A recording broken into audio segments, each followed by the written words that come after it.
श्री हरि विष्णु। आज हम सुनेंगे सास बहू और पथवारी की कहानी। एक बुढ़िया थी। उसने अपनी बहू से कहा, तू दूध दही बेच के आ। वह बेचने गई तो रास्ते में औरतें पीपल पथवारी सींच रही थी। उनको सींचता देखकर बहू ने कहा, तुम यह क्या कर रही हो? औरतें बोली कि हम पीपल पथवारी सींच रहे हैं, इससे अन्न और धन होता है। 12 वर्ष का बिछड़ा हुआ पति भी मिल जाता है। बहू बोली, ऐसी बात है तो तुम पानी से सींचती हो, मैं तो दूध से सींचूंगी। गुजरी बहू रोजाना दूध दही बेचने नहीं जाती। वह रोजाना दूध को पीपल में और दही से पतवारी को सींचती। सास दूध दही का दाम मांगती तो कह देती, महीना पूरा हो जाने पर ला कर दूंगी। कार्तिक का महीना पूरा हो गया। पूर्णिमा के दिन बहू पीपल पतवारी के पास जाकर बैठ गई।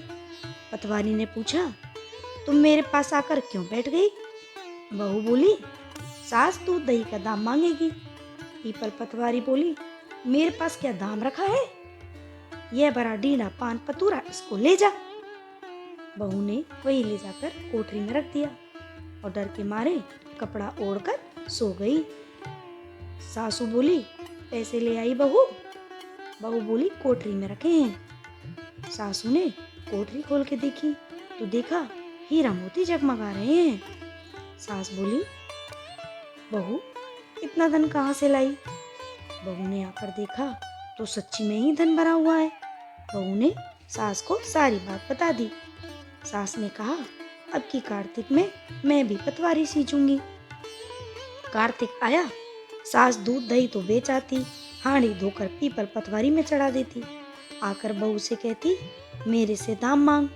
वह कहती, सासू जी कोई बहू भी दाम मांगती है? अगर सासू कहती, तू मांग। बहू बोली, सासू जी पैसे लाओ।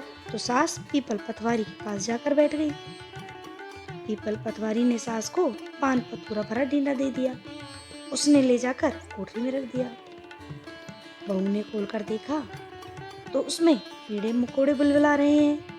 बहू ने कहा, सासू जी यह क्या है? सास ने आकर देखा और बोलने लगी, पीपल पतवारी बड़ी दोगली पटपीटन है, इसको तो धन दिया, मुझको कीड़ा मकोड़ा दिया। तब सब कोई बोलने लगे कि बहू तो सबकी भूखी सींची थी, तू धन की भूखी सींची।